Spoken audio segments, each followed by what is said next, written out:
Okay, so can you see my screen now? Yes, sir. All right. So this is MTL 745, and my name is Punit Sharma. I'm a faculty in the Department of Mathematics, and I am the course instructor for this course. So this is a department elective, which is open, I think, for all. We take MSc and also for PhD. So it's a 300 course. So it is a course of 3 credits. Um, that means we only have 3 lectures. There is no tutorial component in this course. The class timing for this course is it's in AB slot. So that means the class timings um, is 8 to 9:30. Sorry, not 8 to 9:30. It's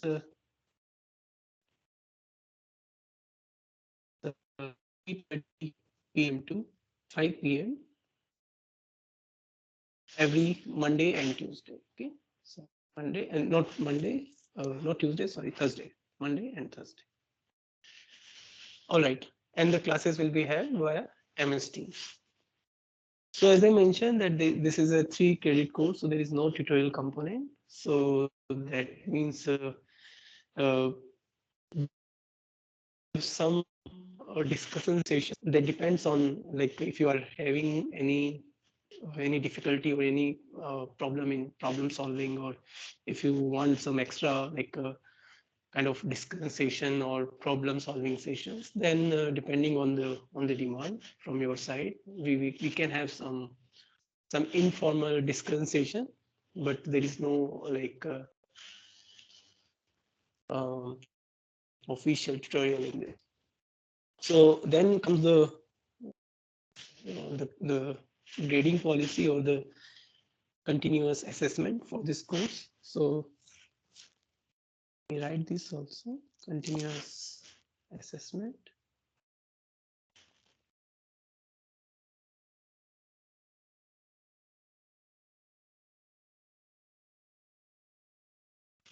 Grading policy. So we'll have one minor exam, which would be of 30 marks. We'll have one major exam, which would be of 50. And we'll have 2 quizzes, 10 marks each. Okay? So quiz for 20 marks. Okay? Or 10 marks each. All right. And uh, for the references for the course, I will mainly follow. So there are 2 reference books I can mention here. So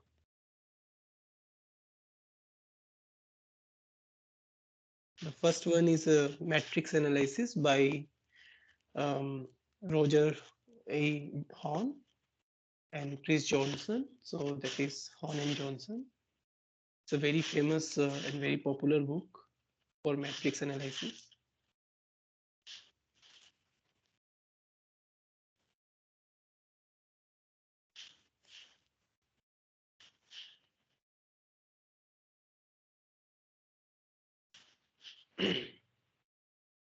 So I think you can find this book as soft copy. You can find on web also. It's available freely.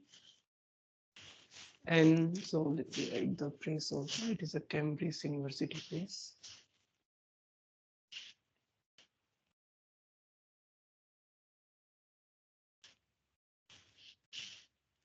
Yeah, 1985.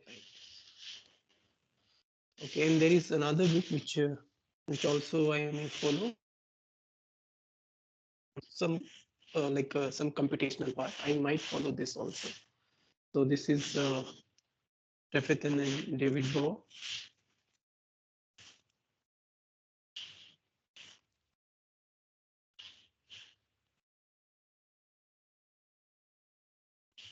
This is the title of the book is Numerical Linear Algebra. This book I might follow for just to mention some computational methods for solving or for finding eigenvalues or computing eigenvalue eigenvectors and other things like computing SVD. So this is it is all publication.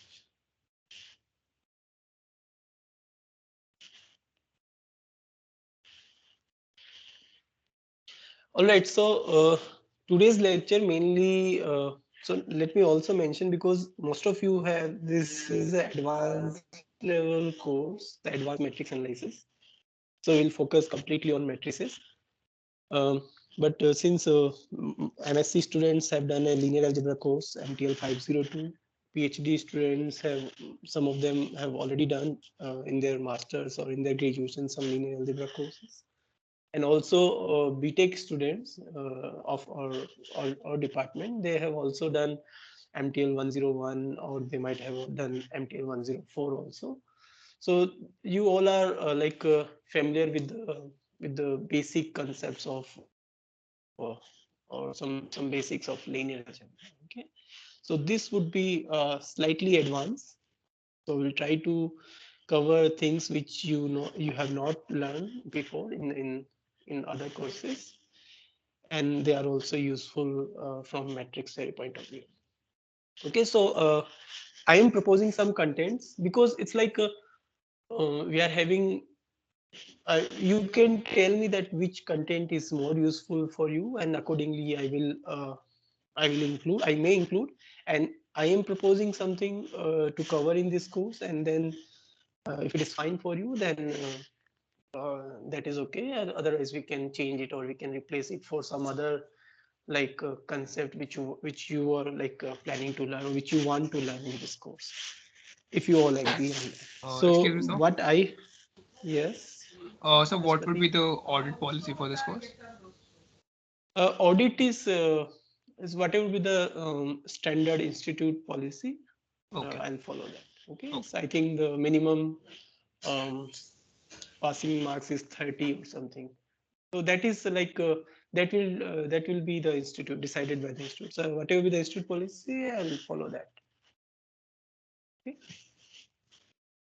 All right. So I'm writing some contents here. I mean some topics which I have planned to include in this, and then you can suggest if you want me to teach something else or some other topic, then that also I can include.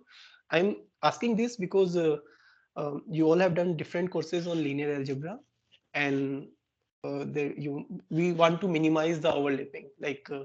We want to do new things in this course and some advanced. So I have included some topics which I feel that useful when you are reading this advanced matrix theory, and they are also useful in application. So whatever area of research you do, you go for for higher study, these things you might have to face. So let me write some contents here. So this is the plan, course plan.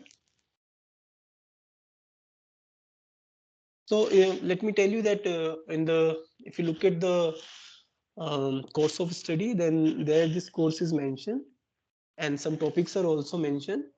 But I find that some of these topics we have covered in the previous courses.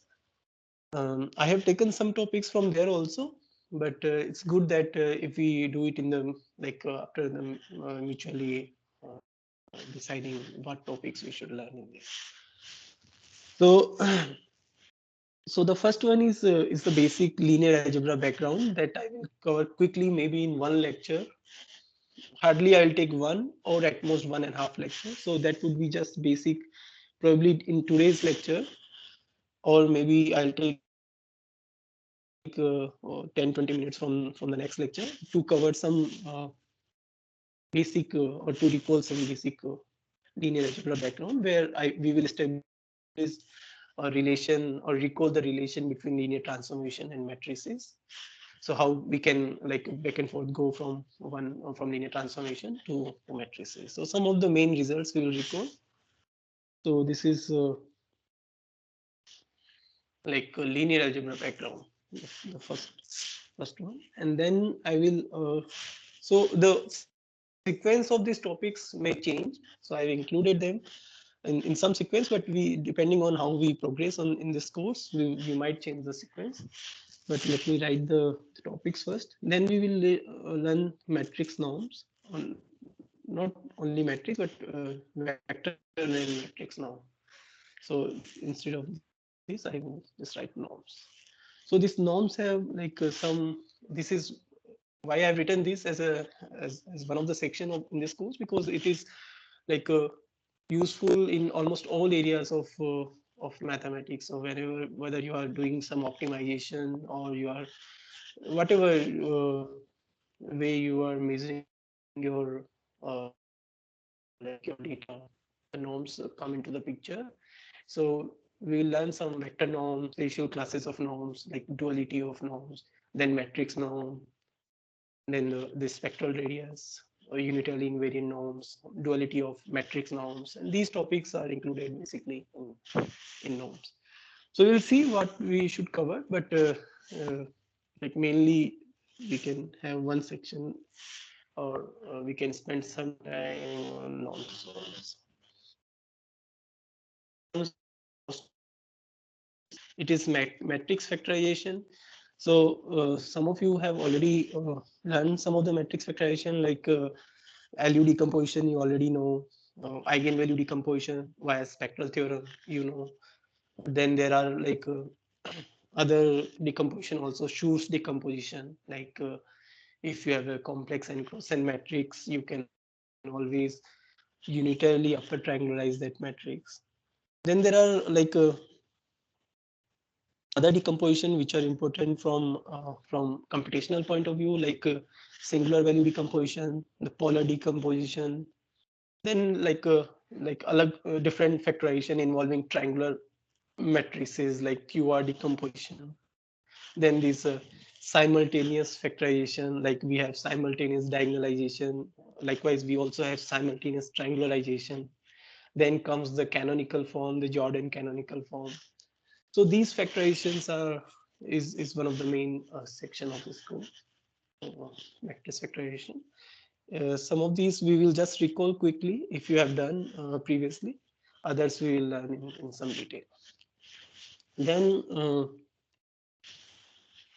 then I'm planning to cover some localization result also. These are like location and perturbation of eigenvalues of a matrix. So these things are also important, because you will see that in some application for some kind of matrices, you don't really have to know exactly what are the eigenvalues of a matrix, but instead of that, you just tell that okay, where these eigenvalues are in the complex plane.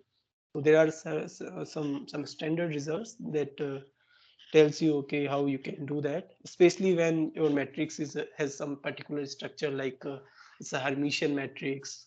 If it is a Hermitian matrix, then there are several ways to like give different characterization for a particular eigenvalue. For example, for a Hermitian matrix, we know that all eigenvalues are real, right? So you can arrange them in a particular order. Let's say lambda 1 is the largest and lambda n is the smallest. So in fact, you can, in particular, you can tell what is this lambda one in via solving some kind of min max optimization problem. So this kind of different characterizations are also there. This is when your matrix is Hermitian. For some other structures also, this kind of characterizations are there. But even if the matrix is not Hermitian, then also you can say something about this, about where the eigenvalues could be in the complex plane. So that means localization results for non-Hermitian matrices. So there is one important result is the Gauss-Gordon theorem. So there is that is there. So this also we can include. Then some kind of perturbation analysis also of eigenvalues, like if we um, change the metrics slightly, then how the eigenvalues change. But this depends on time, how good we do in this course. Then I may also include some kind of structure matrices. For example, the Hermitian matrices. I will talk in the section 4, but likewise, I can go and I can include some more results for positive, definite, semi-definite matrices. We have, you know, already the, the definition of what is a positive, definite, semi-definite. But then, what are the advantages we can have when we have this kind of matrices? So we'll include, or we'll go in more detail of this matrices, depending on the time again. So it's like a positive, definite, semi-definite matrix.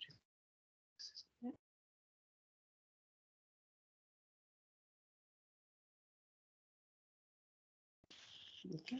Then there is a different, which I'm sure that most of you have not studied before, or you might have heard about these matrices, but you have not, probably you have not studied them in your coursework. So it is non-negative matrices. So non-negative matrices have a lot of applications. For example, the Google matrix, the matrix which Google uses to for the search engine.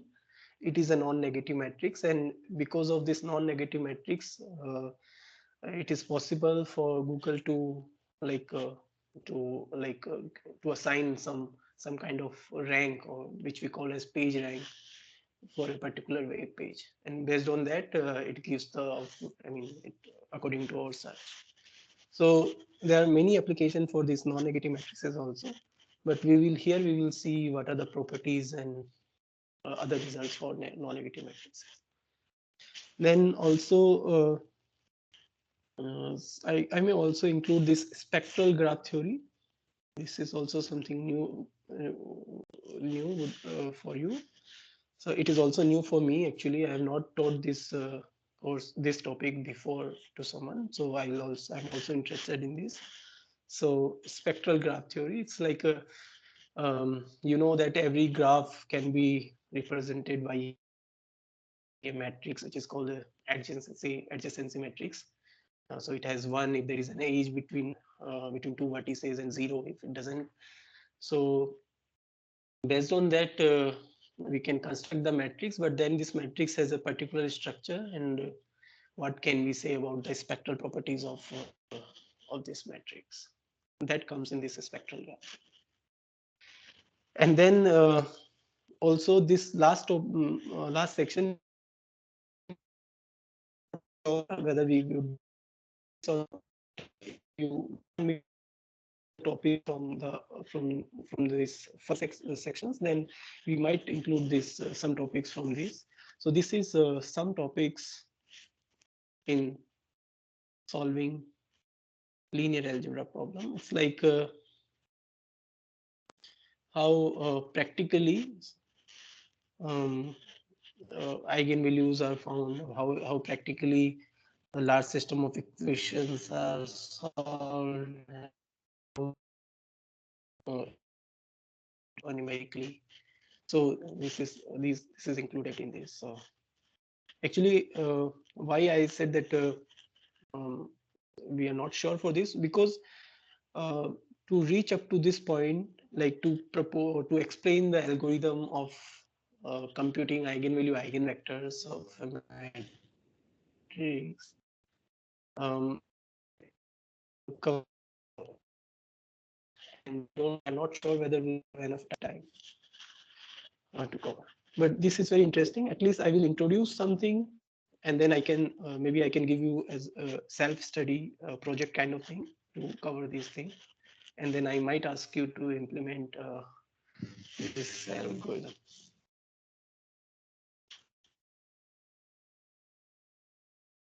of eigenvalues and eigenvectors, and also computation of an SVD.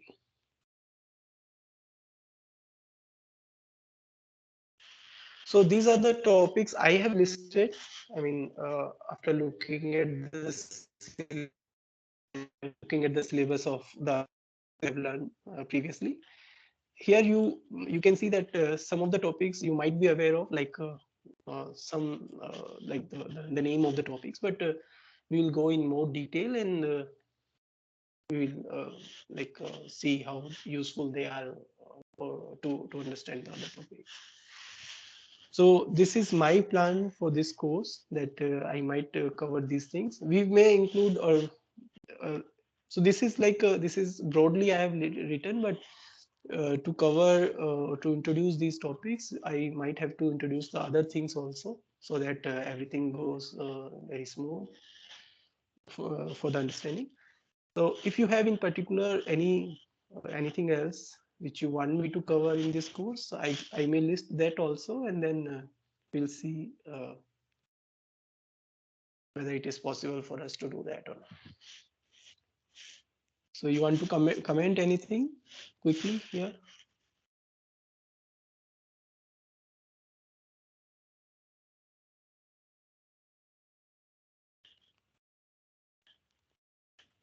Yeah, if there is any feedback or any comment on this at this point, I'll be happy to include that. Otherwise, I will I'll start today's lecture. Or any other doubt regarding the course planning and or the course contents, whatever doubt you have at this point, which you want me to clarify, so that you can decide whether you want to continue in this course or you want to drop this.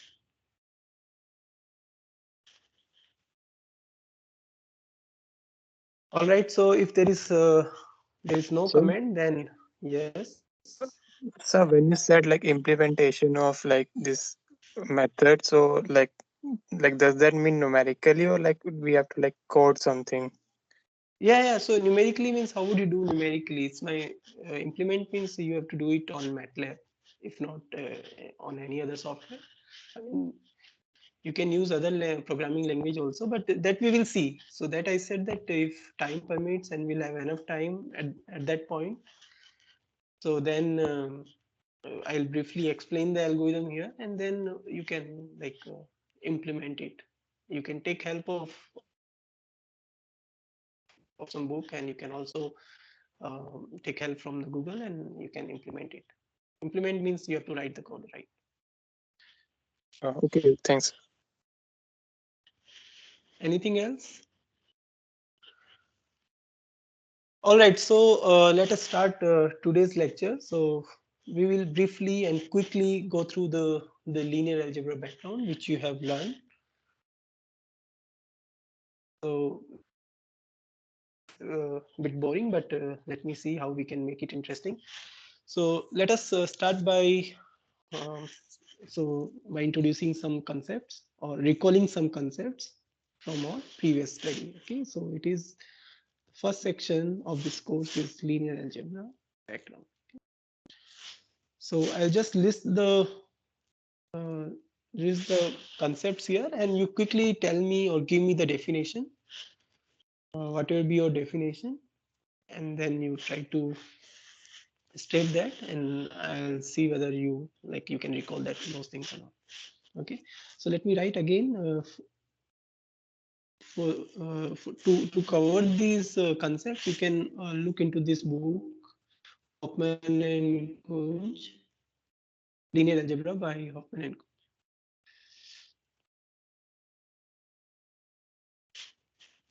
Okay. All right. So what are the fundamentals of linear algebra? So we start every linear algebra course. We start by introducing vector space. Okay. So what is a vector space? We know. So I won't ask you the definition. I'll recall it. So vector space. So a set, let's say V. So I list here the concepts which you can also recall later on. So for vector space, what we need a set, let's say V, and we need a field F. Okay, so that means we first know what is a field. So I hope that every one of you know what is a field. A field together with a set F together with two operations. One is addition, one is multiplication. Is called a field if F with addition is a is a commutative group, and similarly for F with multiplication is also with a non-zero elements also forms a group. All right. So then F is a field. We can talk about finite fields. If the number of elements in F are finite, then we can say that it is a finite field. Otherwise it is an infinite field. Anyway, so then we can talk about vector space. What is a vector space? Vector space is a set V with two operation again. One is addition, other one is the second one is a scalar multiplication, and these two operations satisfy some say 7-8 properties.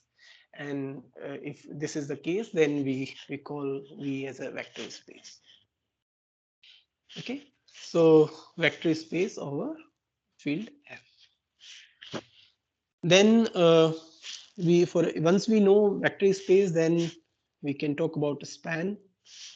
So what is the span of how the span is defined? So if suppose we have let's say uh, k vectors v1 to vk, then we can first define the linear combination of these k vectors. That means it is a linear combination is a so if suppose we have v1 to vk, these are vectors in the vector space v, then any vector of the form alpha 1 v1 plus and so on up to alpha k vk, any vector of this form is called a linear combination. So these alpha i's, these are scalars. They are coming from the field. So the elements of the vector space are called vectors, and elements of a field are called scalars. All right, then what is a span? Span, so now suppose S is a subset of V, then span of S is the all linear combination of vectors from S. Okay, so that is how we define span of S. Okay, once we know span, then we can talk about linearly dependent independent vectors. So then linearly dependent and independent vectors. So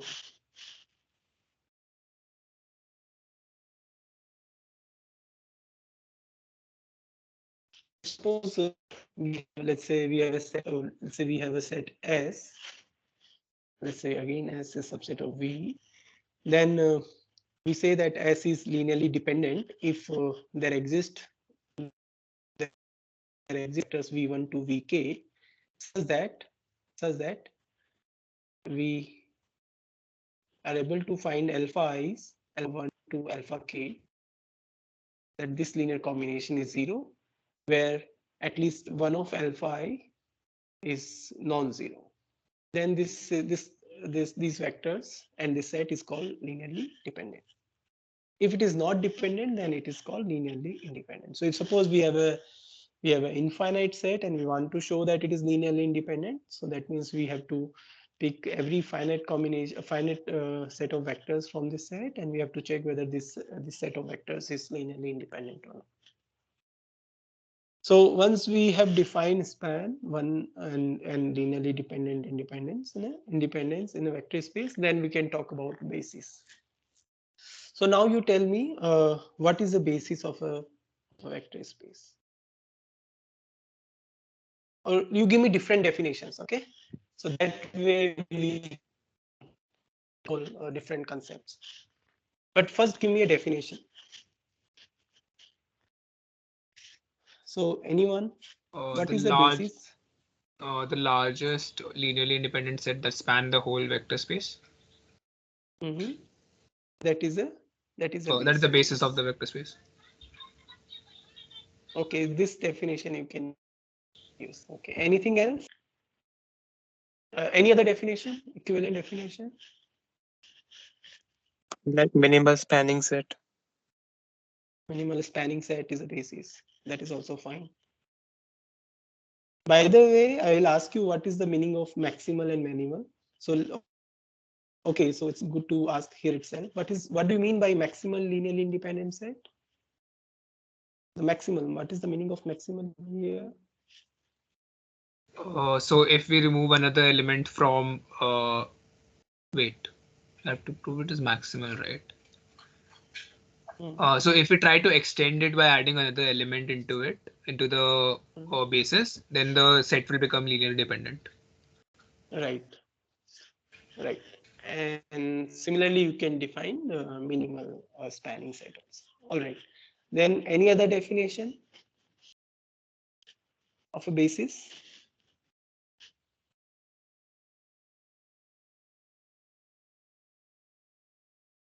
So any other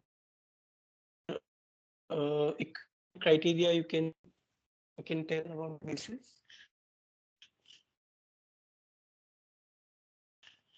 Maximal linearly independent set. So maximal linearly independent set we have a minimal spanning set, that is also fine. Any other equivalent characterization of a basis or definition of a basis you can say?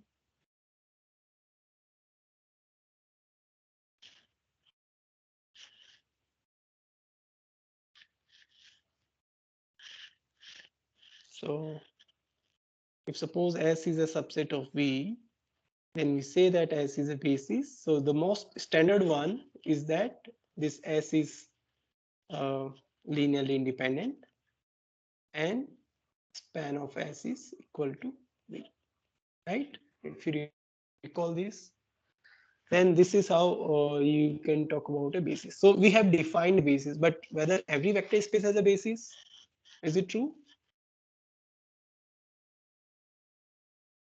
So can we say that every vector space has a basis?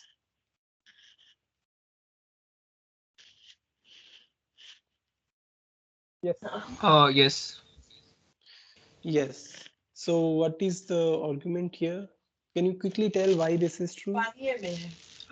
We can start with taking S to be the whole vector space, and then just keep on removing elements until it becomes linearly independent. But what is the guarantee that this process will end? Uh, Let me okay. let me This give doesn't make sense just in a fine infinite vector space.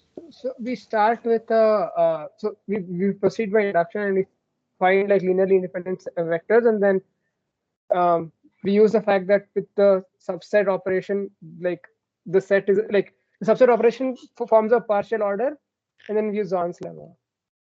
so yeah, John's lemma is the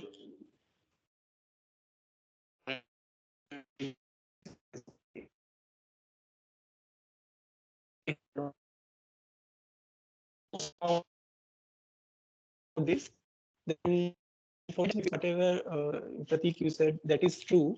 But if it is infinite dimensional, then there is no guarantee that the process will stop, whatever you just mentioned. So that is not the general way. So John's lemma. So what is John's lemma? Let me recall. So I'm just recalling some concepts, and you will see that this John's lemma itself gives you many things.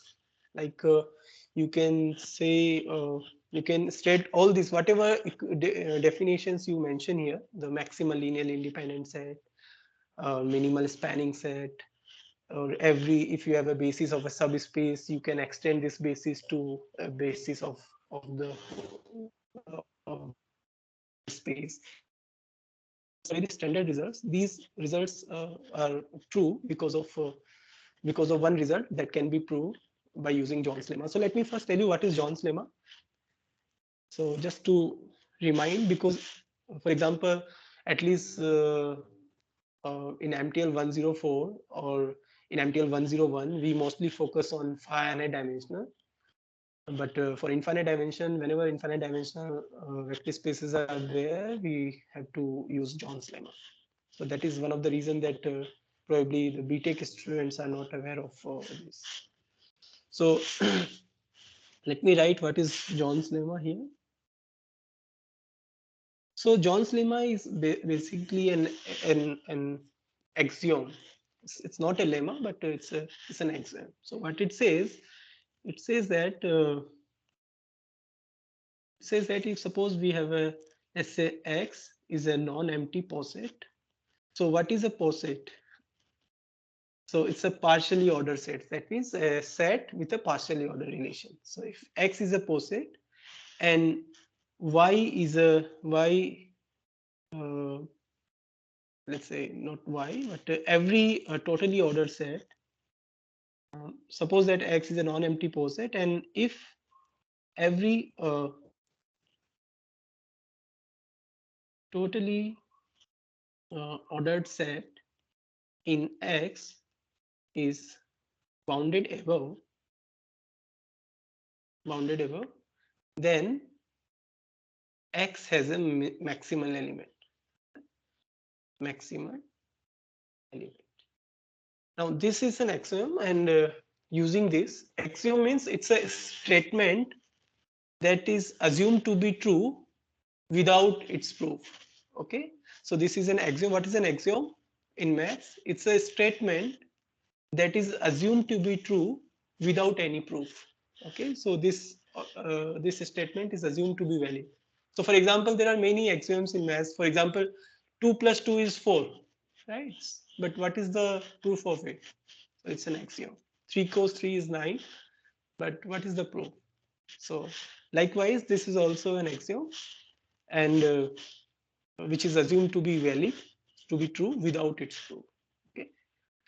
So using this John's lemma, one can prove this result that if let's say V be a vector space and L, and suppose that L is a subset of V, which is linearly independent, and be a subset of S be a subset of V, uh, such that S contains L and span of S is equal to V, then then there exists B of V such that L is contained in B and B is contained in S. So now see this result. So what it says, so I'll repeat, if we have a vector space V, then, and if suppose L is a L independent subset of V, and S be a subset of another subset of V, which contains L and which also spans the vector space V, then there exists a basis B of V such that L is contained in B and B is contained in S. So this is basically this is one of the important result which one can prove using John's lemma. I'm not going to prove this. This is you can read from any standard linear algebra book. So now you see that because of this result, you can derive many things. For example, if you choose appropriately this L and S, if you choose them appropriately, then you can quickly give me the existence of a basis. So now you can tell me, can you do this? Can you show the existence of a basis using this result? Using this result, can you tell or can you say about the existence of a basis?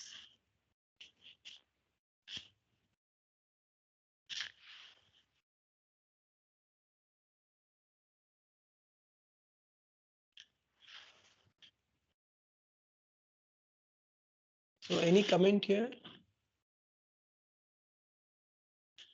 Sir, in any post set of uh, if in any post set of linearly independent sets, the union of all those elements is an upper bound. No. So I'm not asking about the proof. So I understand So how let's to say prove if this. V is like In order to prove non-empty, this, you so have to like use that. Yes. if V is non-empty, we can take S to be V itself and L to be any non-zero element. So here you look at this in this result. I agree. So you just have to be more precise in that. So if you look at the result, I have not mentioned about whether it is non-empty or not. So I said that if V is a vector space and L is a linearly independent subset.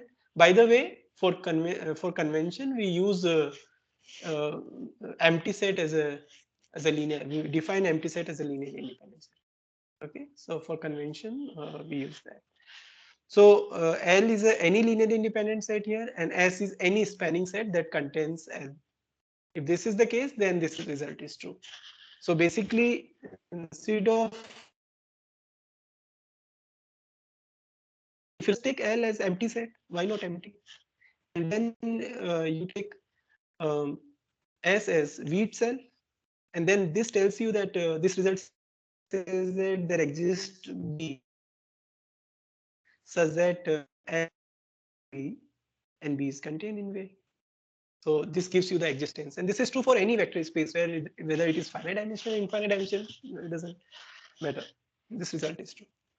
Not only this result also tells that if you have a, so for example, let's say in finite dimensional case, so if you have a finite dimensional vector space and if we have a subspace of it, let's say W, and if we have a, if you have a basis of W, then you know how to extend this to basis of V. So what you will see whether the basis of W spans the whole space or not. If not, then you will take a take an element, take a vector which is not in the span. You will include in this basis. So you will keep on extending this basis, and this process will end after a finite number of steps because your V is like this vector space is finite dimension.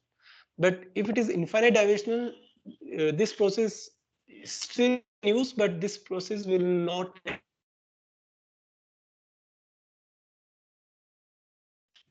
here. So this will not work here. So for infinite dimension, but using this result, you can immediately tell. So now can you tell me how, if suppose we are given, let's say W as a subset of V, okay, not subset, subspace of V. Now I want to say that a basis of W can be extended to a basis of V. Can you give me a proof of that using this?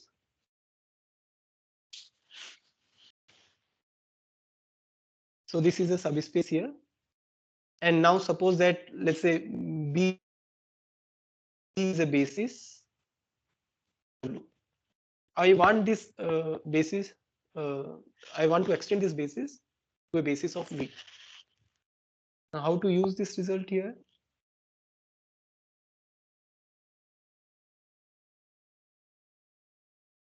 It's easy, right? You can take L as B itself, and again you take S as V, and then this tells you that there exists a basis of V such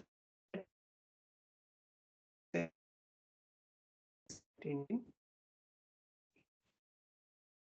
so you know how to do that. Not only that, you can, using this you can prove even for infinite dimension that every maximal linearly independent set is a basis.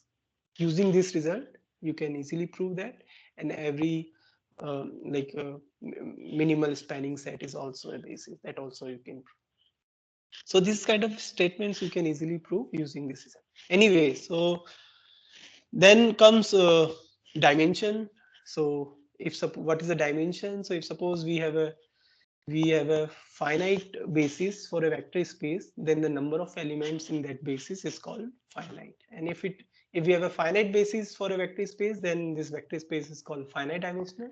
Otherwise, it is called infinite dimensional. And not only that, using this result itself, you can also prove that if we have a vector space that has a finite basis, then every other basis will also have exactly the same number of elements. So every two bases have exactly the same number of elements, same number of vectors. Okay. Anyway, so these are some basic like terminology, basic terms we use in vector space. Then comes the linear transformation. So what is a linear transformation? So if suppose we have a vector space V, so let me again write this also.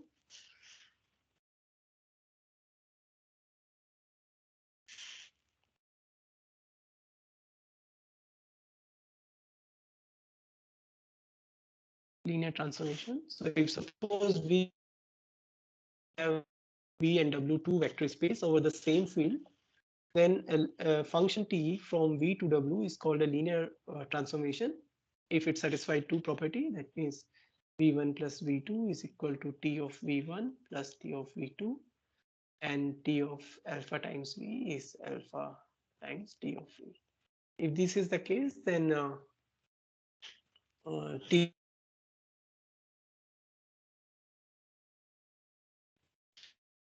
linear transformation from v to v itself is called a linear operator. Okay? Sometimes we call linear transformation, sometimes we also say linear map, but both things are same. Okay? Okay, then we know that for linear transformation, if we consider v and w as finite dimensional vector space, then we can talk about its matrix representation and linear transformation and the set of linear transformation and the set of matrices of appropriate size depending on the dimension of the domain and codomain. So we can talk about matrices for matrix of a linear transformation.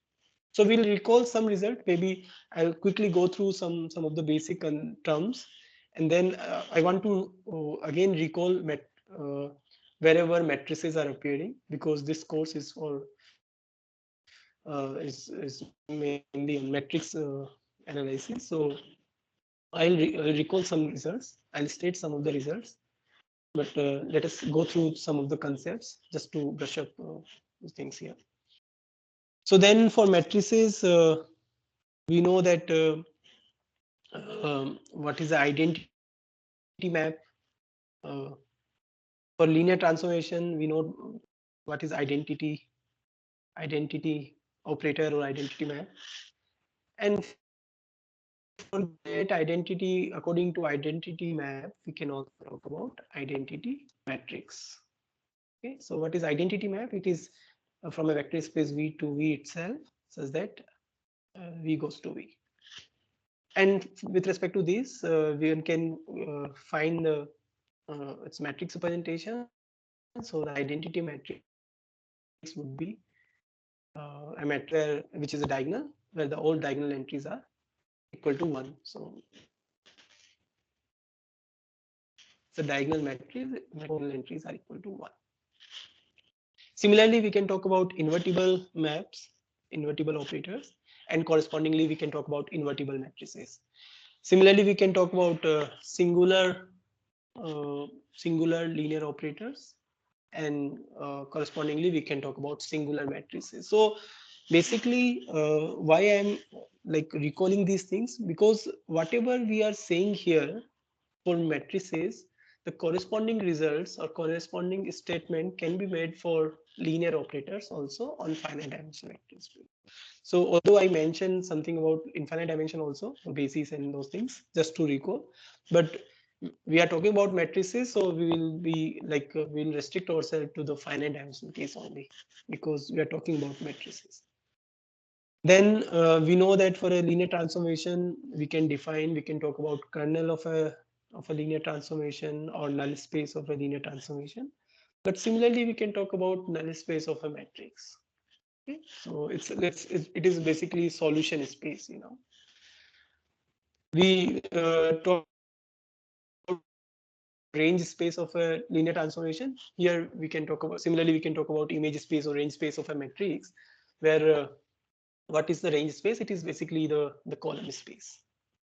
Okay. Then there is a way to talk about for matrices. We know what is determinant. I'm not going to define, these are basic concepts. So we know what is determinant of a matrix, but using this one can talk about determinant of a matrix also. I'll comment on the talk about determinant of a linear operator. Sorry. So I'll comment something on this, something more on this thing later on. Then once we know linear transformation, then we can talk about eigenvalue, eigenvectors of a linear transformation, right? So what is eigenvalue and eigenvector?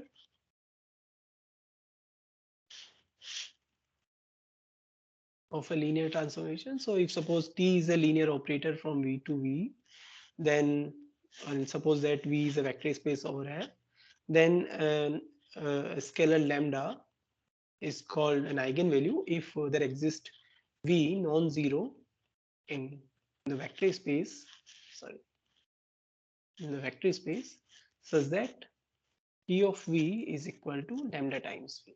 So if this is the case, then lambda is called an eigenvalue and v is called eigenvector. Then there are several results we have learned about eigenvalue, eigenvectors of a linear transformation also, but I don't want to go into this. But you should know. So you will see that in the in this course, I will be using these terms, but then I will assume that you already know these things. These are basic linear algebra things. So you should recall some of these main concepts, or wherever needed, you should go to some reference book and you should recall this concept. All right, then we have talked about eigenvalues, eigenvectors of a linear transformation. Then similarly, we know that we can talk about eigenvalue, eigenvectors of a matrix also. Now we have a linear transformation, we have a matrix representation. So the natural question is, what is the relation between eigenvalue, eigenvectors of a matrix and its matrix of a linear transformation and its matrix representation? So the answer is that the set of eigenvalues of a linear transformation is same as the set of eigenvalues of its matrix representation with respect to any basis. So this is free of like a choice of basis. Okay, so then there are several things, corresponding results one can obtain for linear transformation as well as for matrices. Then we talk about inner product. So inner product, we know what is inner product. So inner product is basically a way to define a sort of scalar product on a vector space. So you know that we cannot multiply two vectors, but there is a way to multiply them in the sense of an inner product. So what is inner product? So inner product is a map from V cross V. So what is an inner product on V? So if V is a vector space, then inner product, let us call this map, let us denote this map by this notation. This is the standard notation we use for inner product. So it's a map from V cross V to F, and it satisfies certain properties, like 4 properties. So the first one is non-negativity and then positivity, then the linearity in the first component, and then the symmetry, right? So if these 4 properties are satisfied, then this map is called an inner product, right? And then once we have an inner product, it gives us a way to define length of a vector in any vector space. And it also gives a way to talk about angle between two vectors, right? So that means we can say, in particular, we can say whether two vectors are perpendicular or not in an inner product space. So if their inner product is 0, then they are orthogonal or they are perpendicular, otherwise they are not. So then we can talk about orthogonal and orthonormal basis. That means a basis which is also an orthogonal set, then it is called orthogonal basis. A basis which is also an orthonormal set, then it is called an orthonormal basis. Now this orthonormal basis, they have some particular advantage over the usual basis. The usual basis is also sometimes called Hamel basis, but we won't go into this complication. Just basis, the usual basis, the way we have learned. So the orthogonal and orthonormal basis has some advantage over the usual basis. We know that under the usual basis, we can say that if we take any vector v in the vector space, then we can write this v as a linear combination of the basis vectors. But we actually don't know the coordinates, the scalars using them, using which we can write this vector as a linear combination. But if we have an orthogonal or orthonormal basis, then we can actually specifically tell what are these coordinates. So this is the advantage of having orthonormal or orthogonal basis.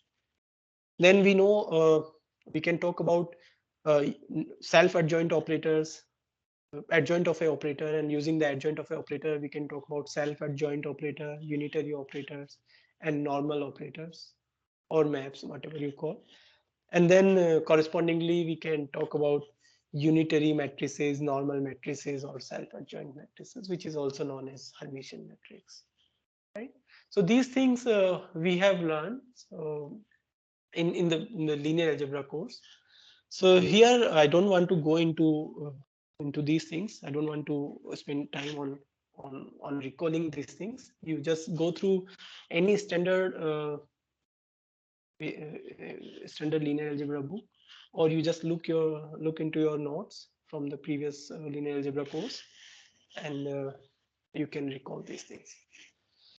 But there are a few things which I want to recall, because this will give us again a clear picture between the set of linear transformation and the set of matrices. So we still got some time in this lecture. So let me recall a few things. But before that, let me set some notation which we will use throughout the lecture here. So let us fix some notation. Um, let us fix some notations. Okay. So as you all know, R is the set of real numbers and C is the set of complex numbers. Okay, and here, although we can talk about matrices over any field,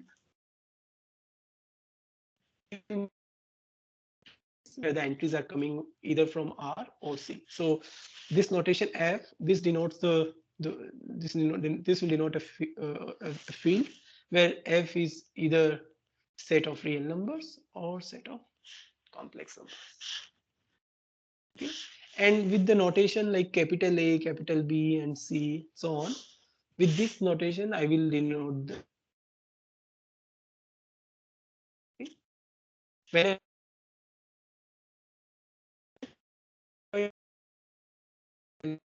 capital, I'll use this notation for matrices. Similarly, these U, V, W, this kind of thing I may use for vector space or for some particular matrices I will use.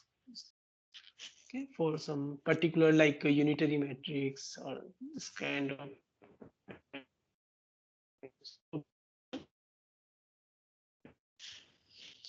And with the small letters like x small x y z or a b c, u v w, these I will use as a vectors.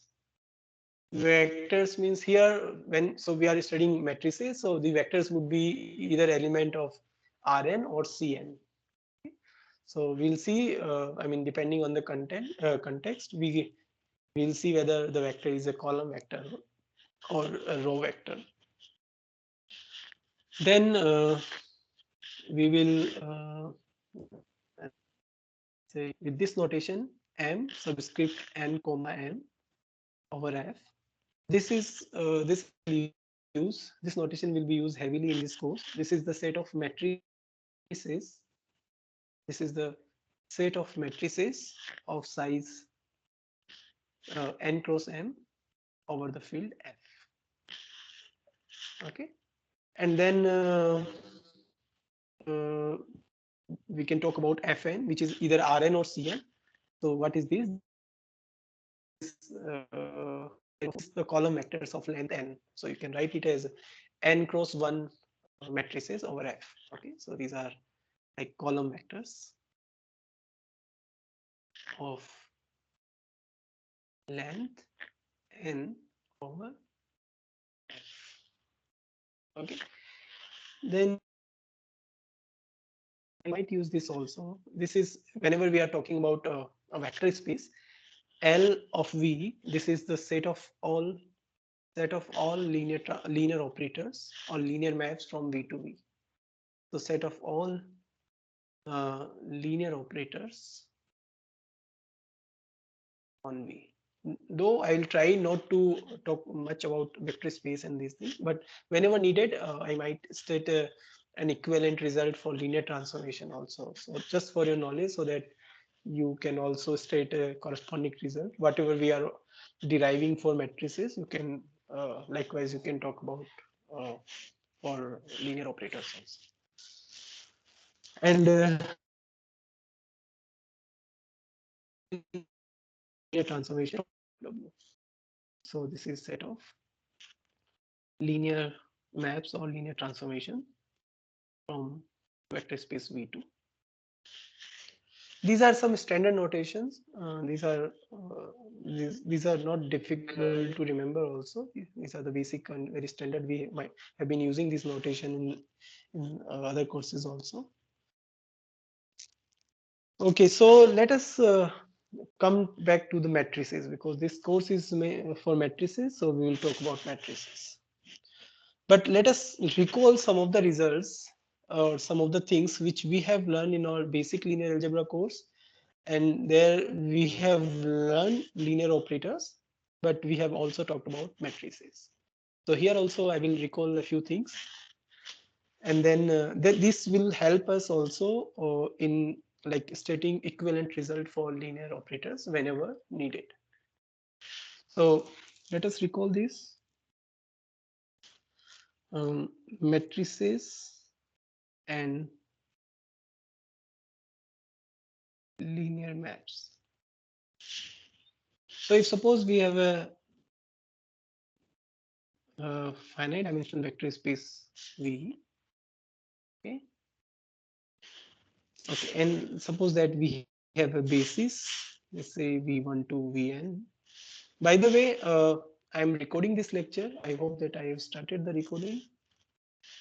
Yeah, so I'm recording this lecture, and I will also provide whatever I'm writing here. So I'll provide these notes also. I'll upload these notes on MS Teams as well as on Moodle after every lecture. So you don't have to write anything here. You just listen to me, and whenever you have doubt, you can raise your doubt. Okay. So suppose that we have a finite dimension vector space and we have a basis for this. Now, if I take any vector u, then I know that I can write this u as a linear combination of vectors from this basis v. So from I equal to 1 to n. So then you have learned that we can write matrix of u, which we can denote it in this way. So that means this is the matrix of u with respect to the basis v. And what is this? This is nothing but the column vector where you arrange these scalars as entries. Okay, so this is matrix of u with respect to basis v. Okay. Similarly, if you have a linear transformation from V to W, and if you fix two bases, one for domain V, let us call this as, let's say, B1 containing vectors V1 to Vn, and the second one is, let's say, B2 for W containing the vectors W1 to Wm. Okay. Then we know that every vector, image of every basis vectors in B1, we can write in terms of basis vectors B2. So this I can write as, let's say, Aij Wi, I equal to 1 to n. This I can do for all j, sorry, m, j equal to 1 to n. And if I arrange these entries aij in a matrix, then that matrix is called matrix of T with respect to B1 and B, right? So uh, what is matrix of T with respect to B1 and B2? This is the notation we have used for this before also. So this is basically this matrix containing the entries aij, right? And then you can easily this result, what this result says, this result says that if suppose B1 is a basis of V and B2 is a basis of W, and if we have a linear transformation T from V to W, so then if we take any vector V in the vector space V, and suppose that its image is W under T, then there is a relation between the matrix representation of these vectors V and W. So what I'm saying is the following. If I write it mathematically, it would be very easy. So that means T of V, this belongs to W, and for W, basis of V with respect to B2.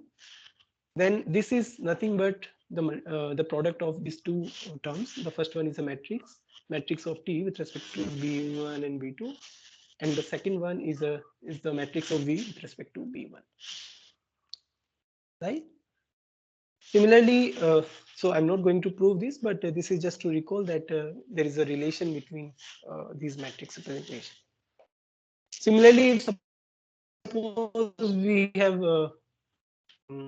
let's say W and from W to X, fix let's say one basis for B1 and one basis let's say B2 for W and B3 for X, let's say. Then we can write the matrix representation of S. We can write the matrix representation of T also.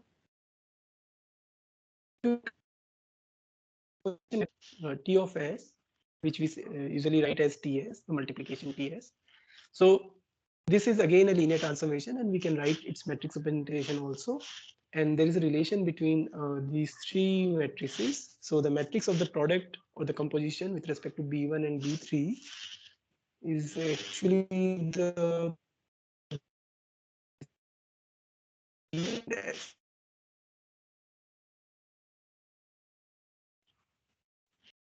this is also very standard result we have seen, right?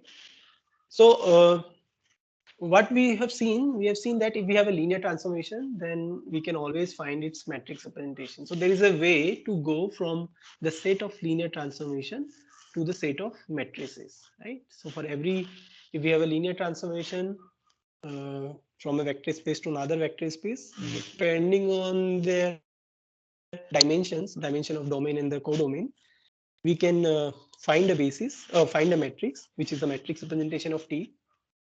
And so it gives us a matrix. So from linear transformation, we can get a matrix.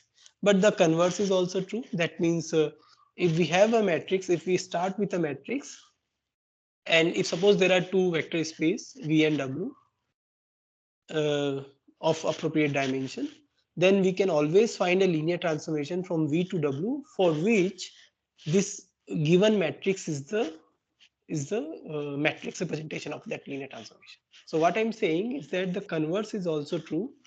Like if suppose we have, let's say, we start with a matrix A of size m cross n over F, and suppose that V and W are two vector space over F. Suppose that dimension of V is n and dimension of W is m. And fix two bases, one for V, let's say B1, because we have to fix the basis. If there's a basis, the matrix representation will change. That is very clear, because that's why we always write this subscript and superscript for matrix representation. Just to mention that this matrix representation is with respect to a particular basis. Anyway, so if we fix, let's say V1 to Vn for B1, for V, and let's say B2 for W, let us denote the vectors by W1 to Wm here. Then we can find a linear transformation T from V to W such that matrix of T with respect to B1 and B2 is the given matrix. So what I'm saying is that now if you define this linear transformation, what is this linear transformation? So you just look at this one. This you can verify later also. So this transformation here equal to 1 to n, and then j equal to 1 to n aij alpha j wj. This is a linear transformation. This you can verify, and not only that, then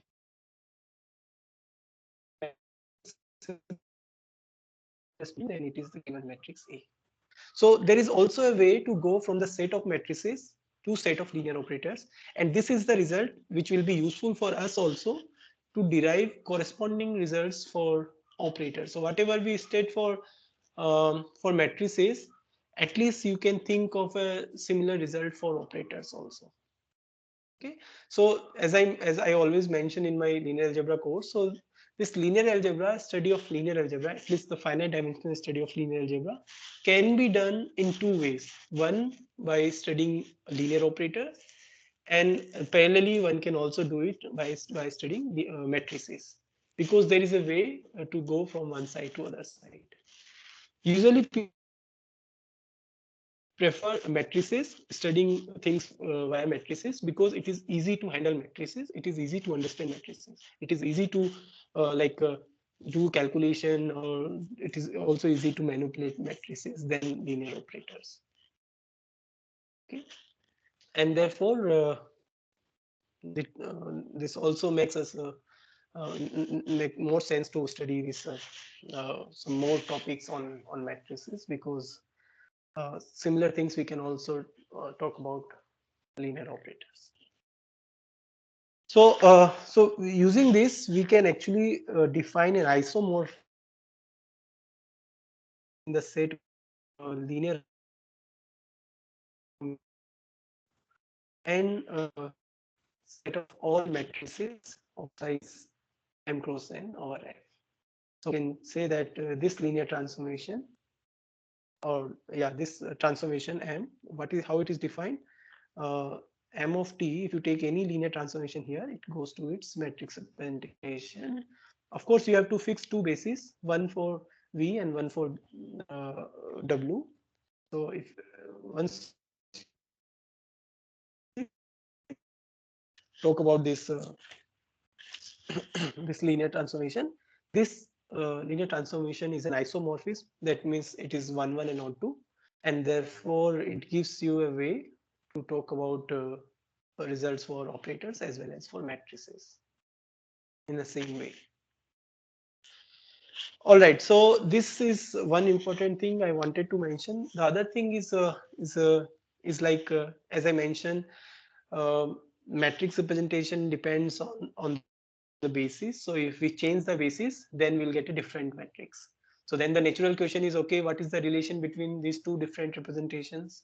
And we all know that they are similar, but how we achieve this? This is achieved by change of basis, right? So let me recall what that is also here. What is change of basis here?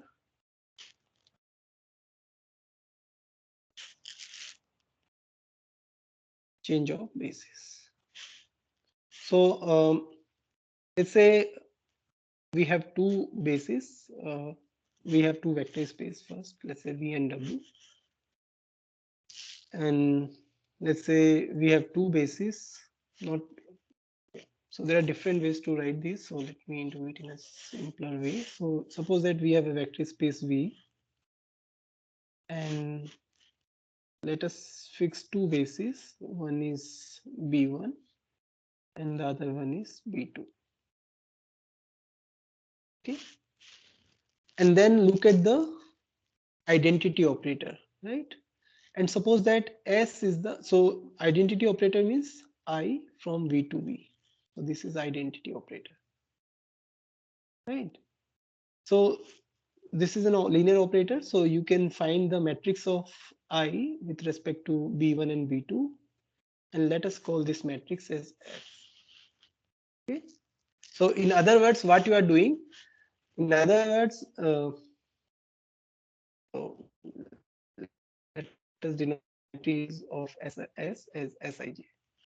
So in other words, what you did here, you write every vector Vj in term as a linear combination of these Wi's.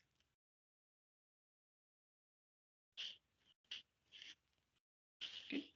So this matrix S, which is a matrix representation of the identity operator with respect to B1 and B2, this matrix S is called change of basis matrix.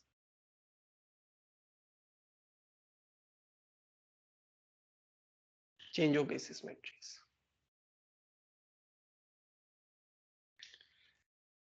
Okay. All right. So now we can talk about matrix representation with respect to two different bases. So if suppose, let's say now we have a linear operator T from V to V, and let's say B1 and B2 are two bases we have already fixed. Suppose that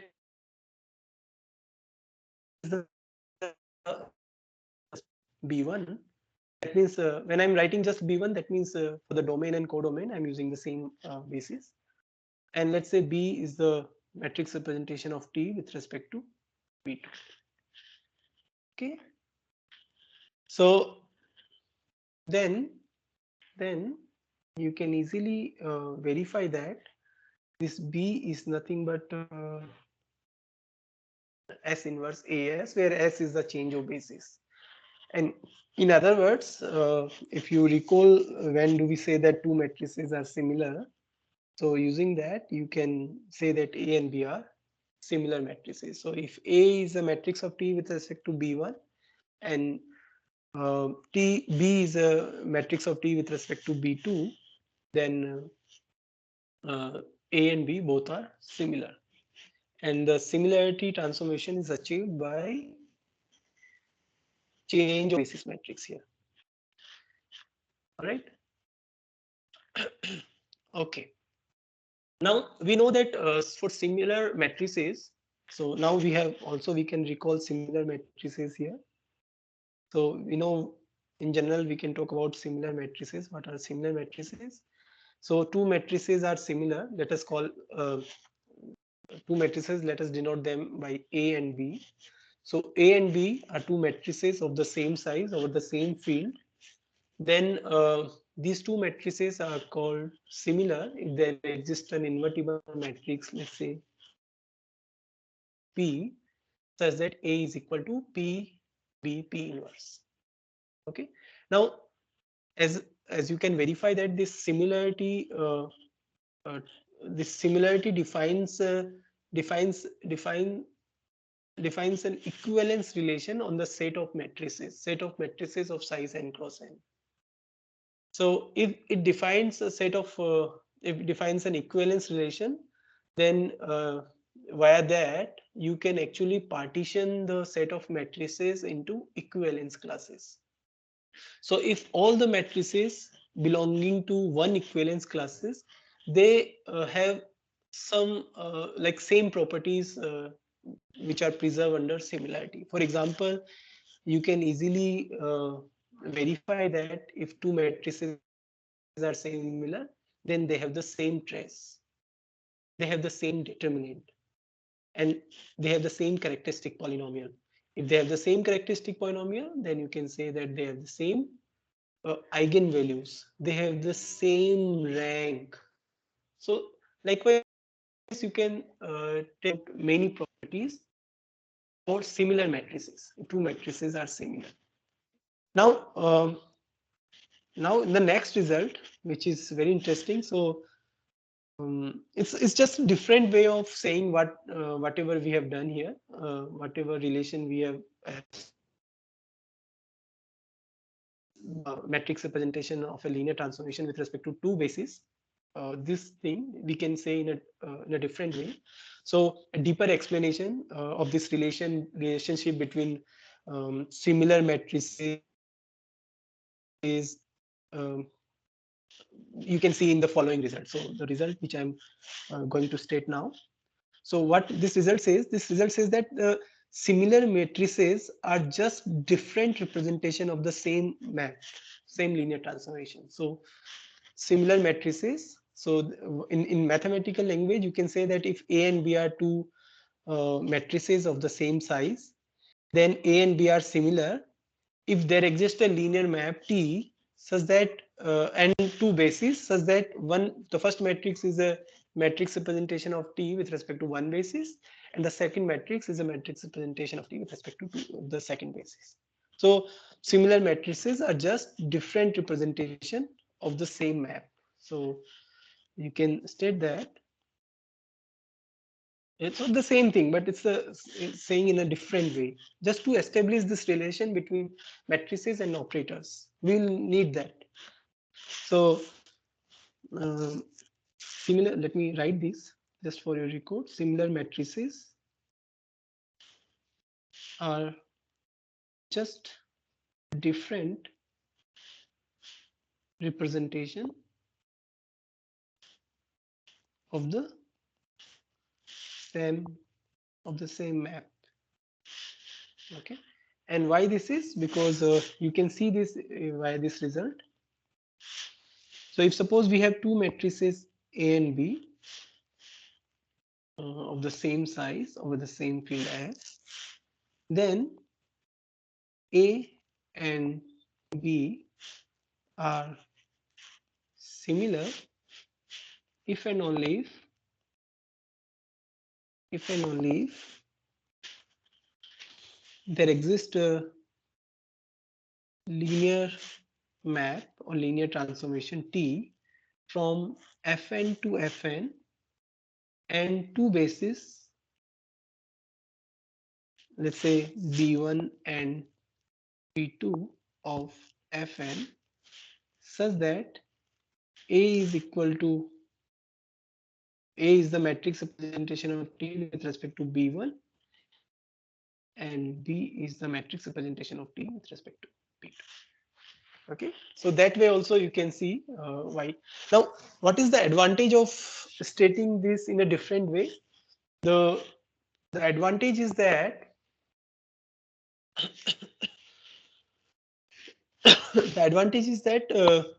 any property, this result says that any property of matrices which is preserved by similarity is actually a coordinate independent property. That means it doesn't depend on the coordinate system. So this basis provides us a coordinate system, right? It's a it provides us a way to it provides coordinates for every vector in the vector space.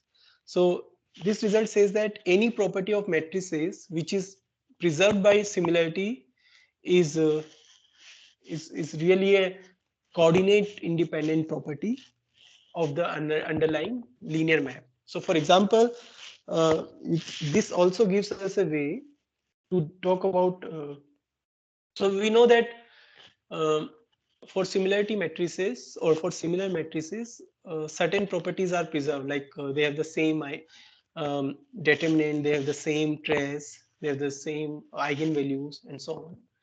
So therefore, using this, we can say that if a linear transformation is represented in two different coordinate system, that means it is if the matrix of T is written in with respect to two different bases. So if we have two different uh, what to say, these two different matrix representation for this T, then we can talk about the properties which were preserved by the similar matrices as for this linear map also. For example, we can actually define trace of a linear transformation. Usually we talk about trace and determinant of of a a matrix, but using this idea here, this statement I just wrote, you can actually um,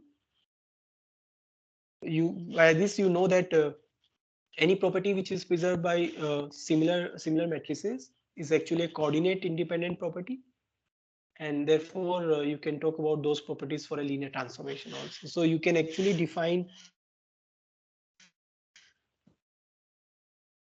this for a linear transformation, linear operator also.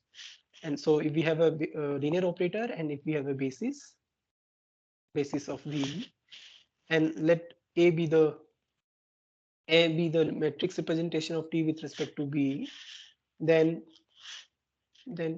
trace of T is basically the trace of A. And you can also define as trace of, or sorry, determinant is. So you can also talk about determinant and trace of a linear operator. Why this is? Because these properties are preserved under similarity. And similarly you can also talk about eigenvalues also. So if you have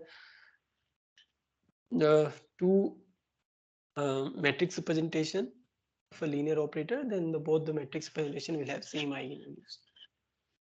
Anyway, similarly, you can talk about, so this is when we have B1 and B2 particular basis. But if I change the basis, like if I have instead of this usual basis, if I instead of this usual basis, if I have orthonormal basis, then there is a different advantage, right? So we can write matrix of any vector with respect to that orthonormal basis. So let me just quickly write that also. I still get 2 minutes. So if suppose we have an inner product space now, what is an inner product space? Vector space together with an inner product. So if we have an inner product space, and if we have an orthonormal basis, let's say E1 to En, this is an orthonormal basis. Then if I take any in V, then I can write a matrix of T. But then, can you tell me what would be the coordinates of this basis?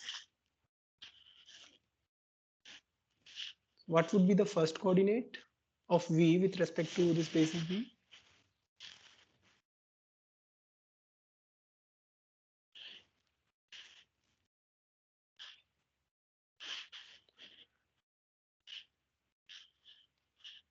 So anyway, so this it seems stop here, and there are only one or two things I would also recall. I would also like to recall in the next lecture. So that means I will take 5 or 10 minutes from the next lecture, and then we will actually start the real contents of this course. Okay, so we will stop here. If you have any doubt, you can ask. Sir, is there a possibility for you to increase the vacancy in the course? Like right now it's only 40 and I can't register for it. So actually, it is possible, but I don't want to increase the number of registration in this course. The reason is that I'm too occupied. So that is the only reason. Otherwise, there is no issue. I'm also teaching MTL 104, and that has 160 students. And this course, I don't want to increase the number of registration because it is an advanced course. So I want to talk, like if the class strength is less, I can go in more detail and I can interact with the students, and we can make it more interactive. Of course, students whoever wants to learn, or whoever wants to attend this, they can always do that. I mean, I don't have any objection. I can always provide uh, the link also if they want to attend or join. The only thing is that when it comes to like evaluation, then it becomes very difficult for me, and I don't want to make it like I want to do it like in a sincere way, so that the students can also learn, and it also like satisfying for me. So that is the only reason. um, I don't want to increase the vacancy here, but those who want to learn this, they can always attend if they want. And also one more thing, there is no attendance policy for this course, um, at least from my side. So whatever institute policy is there for attendance, we will just follow that. So if there is no need to attend the lectures if you don't want to, I will provide the notes anyway. I will upload the notes and everything on the course page. So it's all up to you. You are free to whatever you want to do in this. Okay. So with this, I will stop the lecture. I will close the lecture. And if you have any other doubt, you can still ask. We have 1 more minute.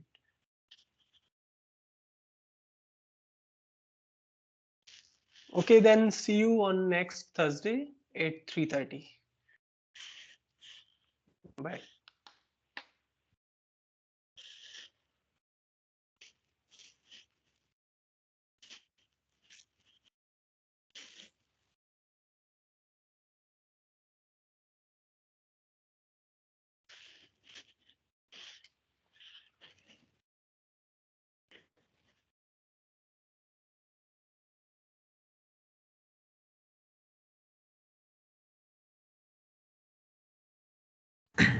Hello, sir.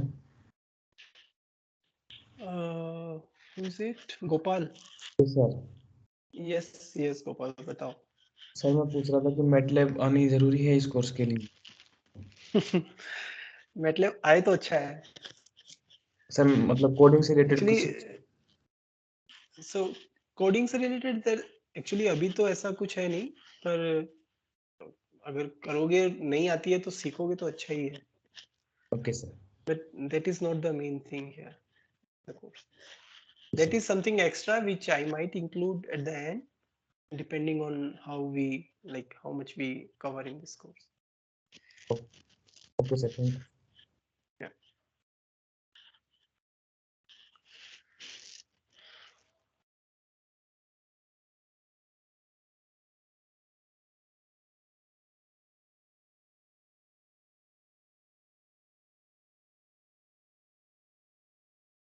Hello sir. Hello Yes, Ashish. Yes, Ashish. Sir. Sir आपकी तरफ से voice में काफ़ी problem आ रही है पूरे lecture से ना, मतलब और Problem भी आ लोगों रही से है? मैंने कंफर्म किया। हाँ मतलब So what was the problem? Like you were I mean बार बार वो echo or what? मतलब सर आवाज़ कट रही है और बार बार रिकनेक्ट हो रहा है मीटिंग से, तो आप एक बार देख लीजिएगा। ओके ओके यार, उसी समय बताना चाहिए था, मैं नेटवर्क स्विच कर देता। नहीं सर, हमें लग रहा Any- था कि हमारे तरफ से प्रॉब्लम है, बट ऐसा अच्छा, so काफ़ियों others के साथ। also felt the same thing? Yes, sir. Other students? Okay, okay. Sir screen भी कई बार बार कुछ टाइम बाद शो हो रही थी। ऐसा कभी हो ना तो बीच में रोक के बोल देने से अच्छा है, क्योंकि वो प्रॉब्लम उसी समय सॉर्ट आउट की जा सकती है अगर पॉसिबल है तो। I can switch the network. Yes sir. Okay, thank you यार, thanks to remind. Thank you sir. Thank you sir.